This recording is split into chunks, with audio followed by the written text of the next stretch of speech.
Hi dear students, welcome back to the next session on carbohydrates. Previously we had mentioned about the different carbohydrates, the monosaccharides, the disaccharides, the oligosaccharides and the polysaccharides, and we also discussed what are their roles within the living forms. Now in this session we are going to talk about the structural elements of various carbohydrates, and now let's start with monosaccharides.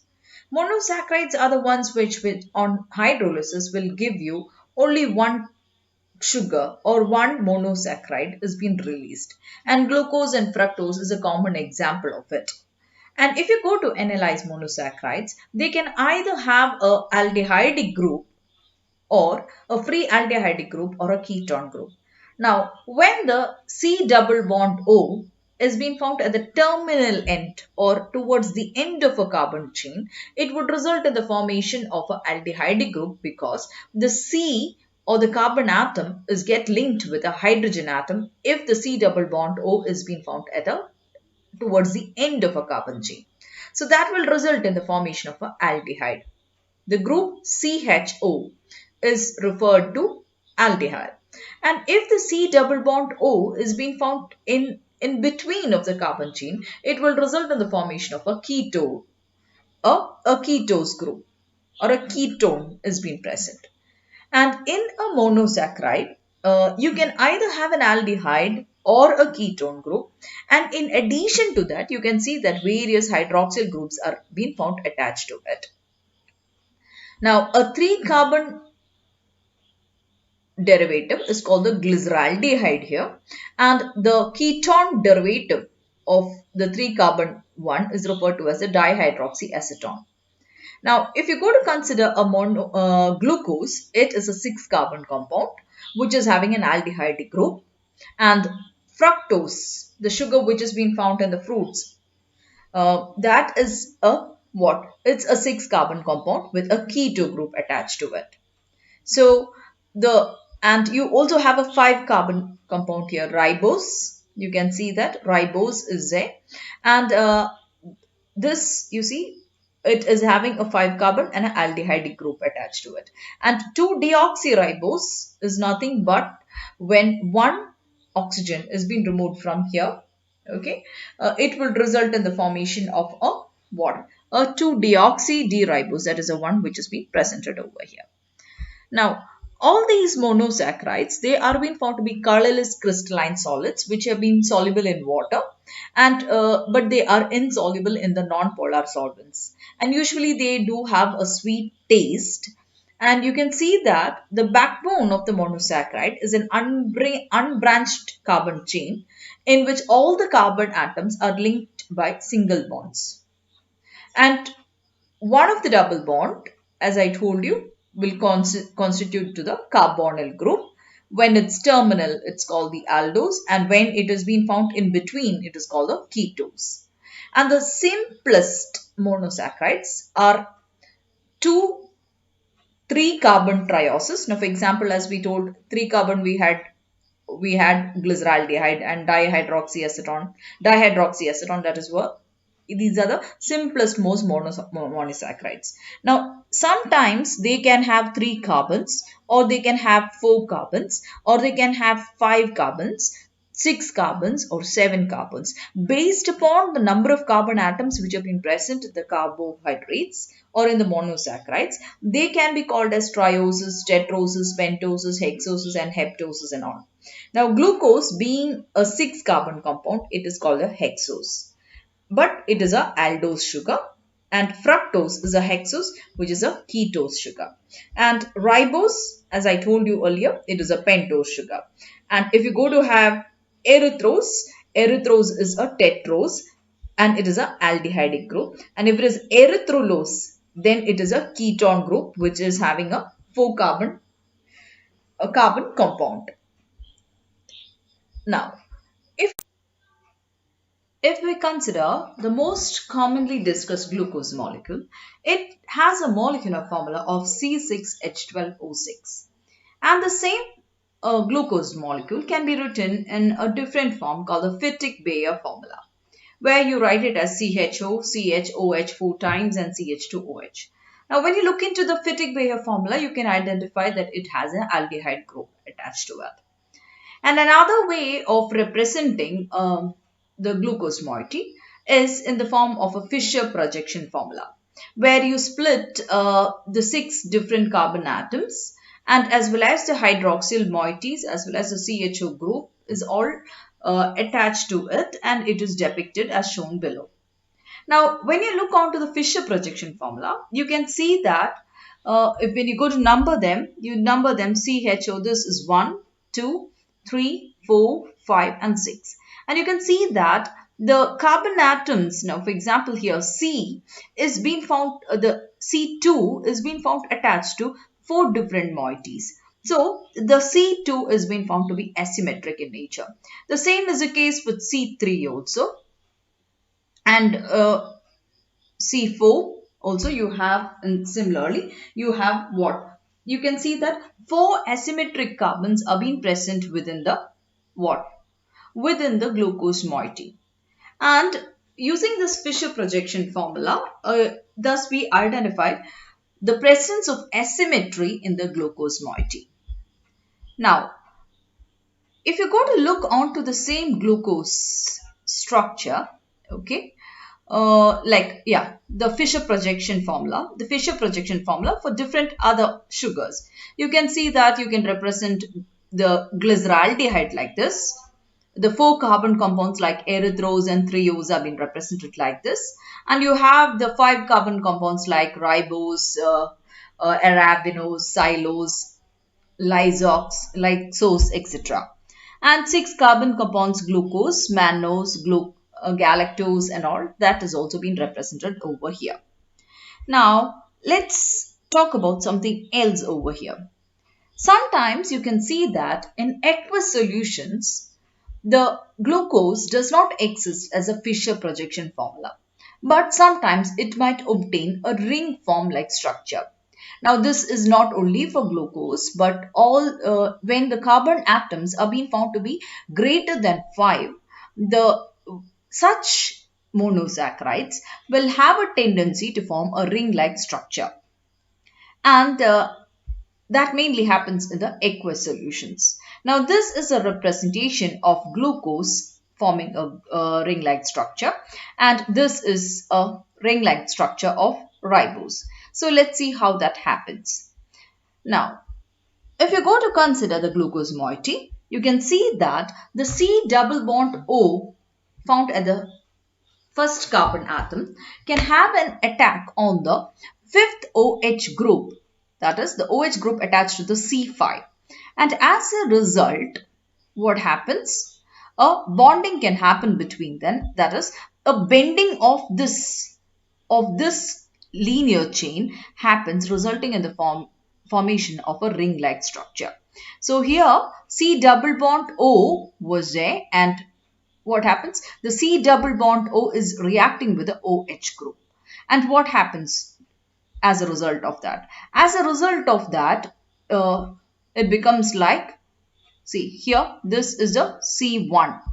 C1 is here. Okay. The C1 is here. C2, C3, C4, C5. Okay. And the C5's OH, that is which is shown over here. So, the C double bond O, which was here, is coming and binding with the OH over here. And as a result, you will get a ring-like structure called a 6-membered ring. That is 1, 2, 3, 4, 5, 6. A hexagon-like or a 6-membered structure is being formed. That is called the pyranose structure. So, let me just explain what happens when this aldehyde group is reacting with this alcohol. Just look into the depiction over here. When the aldehyde group is reacting with the alcohol, what happens? The double bond O gets replaced by 2 different bonds. And you can see that at one end, it is the OH which comes and bind. And the remaining of the alcohol, OR dash, is being found. R dash is the alkyl group. So, it results in the formation of a hemiacetyl structure.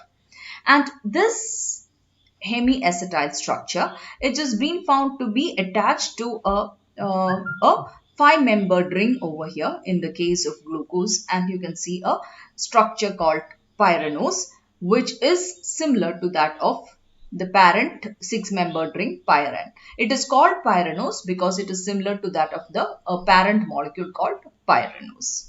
So this is something which normally happens within glucose in an aqueous solution.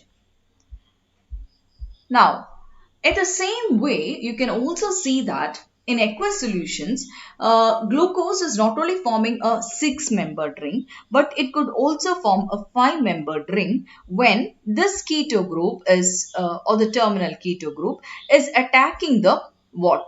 The OH group, which has been found to the either C4 carbon. And that will result in the formation of a 5-membered ring called the what? Furanose ring. That the 5-membered ring, 5 and furanose, just remember that.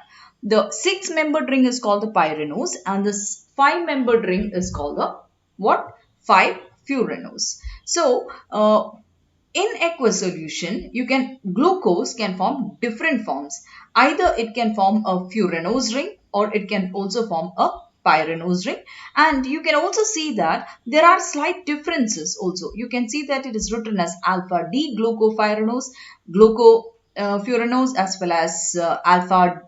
You also have the beta D glucofuranose, and similarly you have the alpha D glucopyranose and the beta D glucopyranose. So predominantly, now look at the percentage. Most predominantly it will occur as the beta D glucopyranose, and after that you can have the alpha D glucopyranose forms also. So now you might have a doubt, what is this alpha and beta? Let's just have a look. What is that? Now, if you go to look onto this alpha and the beta forms, you can see that there is a difference. Okay, this figure is not showing you that. I will show you another depiction where you can find the difference between alpha and beta. Okay. See, you just look onto this alpha and beta. When the OH is being found towards the bottom, then it is being considered to be as the alpha D glucopyranose, and beta D glucopyranose is nothing when the OH group is being found to, or the hydroxyl group is being found to be towards the top. So alpha and beta are nothing but what? A different configuration, or the difference in the configuration mainly occurs in the at the hemiacetyl carbon. The OH group is occurring as two different locations, and such forms are called the anomers, where they differ only at the configuration of the hydroxyl group at the about the hemiacetyl carbon atom. So this is about the glucose. As I mentioned earlier, glucose can occur either as furanose rings or pyranose rings, and these furanose and pyranose rings, they can be about alpha D carbons as well as beta D carbons. And what is alpha D pyranose and what is beta D pyranose? When HOH or the OH is being found towards the bottom, it's been found towards the bottom, then it is called the alpha D forms, and when it is being found to, when OH is being found to be top, you consider that to be as the beta D form. So that's the case of anomer formation as well as the ring formation of glucose as a result of the hemiacetyl formation. First, glucose was being found as a linear molecule, and in aqueous solution it will form ring-like structures, either forming 6-membered rings called pyranoses, or they can also form 5-membered rings called the furanoses. And this mainly happens when the hemiacetyl moieties are being formed within the glucose moieties. Okay, so similarly, you can also see, and you can see that there will be an equilibrium. In aqueous solution, glucose can occur in different forms, either as pyranose forms, open chain forms, or as furanose forms, and most predominantly they will be in the pyranose forms. The furanose forms are less than 1%, and the open chain forms are also being of very much less concentration in the aqueous solution. Now, another thing what I got to talk about here is, look at the ring-like structure here. The ring-like structure or the depictions of glucopyranose as well as the glucofuranose, which we had, not fructofuranose, the glucofuranose, which we had represented over here. They are mainly being called as the Havoc projections. Now, what is it? It is mainly been named after the scientist who discovered it, and it is nothing but it shows the orientation of the different carbon atoms which are being involved in the ring. The approximate plane of this particular ring is perpendicular to the paper, and the heavy line, you can just look this heavy line on the ring is projecting towards the reader. So the orientation of this ring is also being depicted by the Havoc projection. And like the Fischer projections, Havoc projections also allow the easy depiction of stereochemistry of the sugars. Now, we spoke about glucose and its glucopyranose forms and glucofuranose forms. Similarly, in the case of fructose, I told you when the carbon atoms have been found to be more than 5 carbon atoms, the monosaccharides have a tendency to form the pyranose as well as the furanose forms. So in the case of fructose, you can see that fructose, the keto group, is being found in the C2, and the C2 ketone group will attack the OH group at the C5 carbon atom, resulting in the formation of a 5. What is it? It will result in the formation of a 5-membered ring called the furanose. Okay, and similarly, as we have alpha and beta furanoses as glucose, similarly here also you can have the alpha and beta furanoses, but we have only depicted over here the alpha anomer is only being shown over here. So what is the alpha and what is a beta? You can remember, when the OH group is found towards the bottom, then you consider it to be as the alpha, and when the OH group is being found towards the top, you call it as a the beta forms. So the alpha glucose and the beta glucose, they are two cyclic hemiacetal forms of glucose, which differ only in the configuration of the hydroxyl group at the anomeric carbon, and such isomers are called anomers. Though I have not mentioned it earlier, the term isomer is a structural, they are molecules which are having the same molecular formula, but they differ in the structural orientation. So in this case, you can see both alpha glucose and beta glucose, they do have the same molecular formula, but they are structurally different with respect to the the orientation of hydroxyl group at the C1 carbon atom. Now, at the same time, let's look on to another thing which we have to mention over here is about the conformation of these glucose moiety. Now, what do you mean by the conformation? Conformation, it mainly refers to the spatial arrangement of various substituent groups which are attached to the carbon atoms. Now, you can see that you have in glucose, you have got how many carbon atoms? You have 6 carbon atoms, and attached to all these carbon atoms, there are different substituent groups, and the spatial arrangement of this substituent groups in the space without breaking any bonds, as well as because they have a freedom of rotation, they can form different forms. Okay, that is the 6 ring form of glucose itself, just because there is freedom of bond rotation at different places, what happens, they will occur different conformations or different spatial arrangements, and that's what we are going to see. And in the case of glucose, you can see that it can occur and it can form as 2 different forms, in the boat form as well as in the in the chair form. So how do you explain this? You can see that the moieties which have been represented as A, okay, there is an axis for this, okay, either it can occur as a boat form or in the chair form, and you can see that when it occurs in the boat form, there are some substituents which have been attached to the carbon atom either at the position called axial. Now this is the axis, and at the axial position or the A position, if they are being attached, they will be almost, you can see an A here, A here, A here and A here. That is almost parallel to that of the axis of this form. And the residues marked at the position E is being found to be almost perpendicular to that of the axis.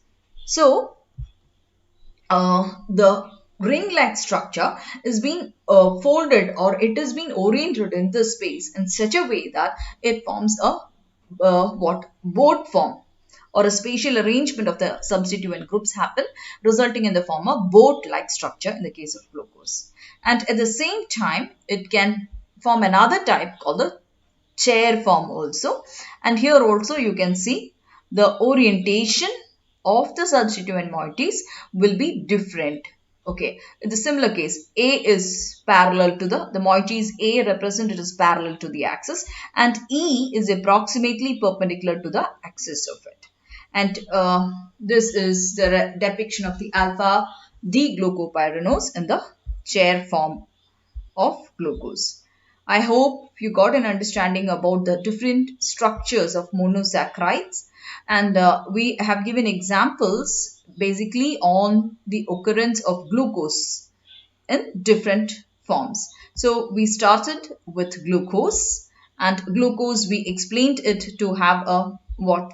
The first one, a 6-carbon compound. A 6-carbon compound represents as a molecular formula, the Fichte-Beyer formula, the Fischer projection formula, and in aqueous solutions, of course, we found that they do occur as ring forms, either as pyranose forms or as furanose forms, and the pyranose forms are the predominant one in the case of glucose.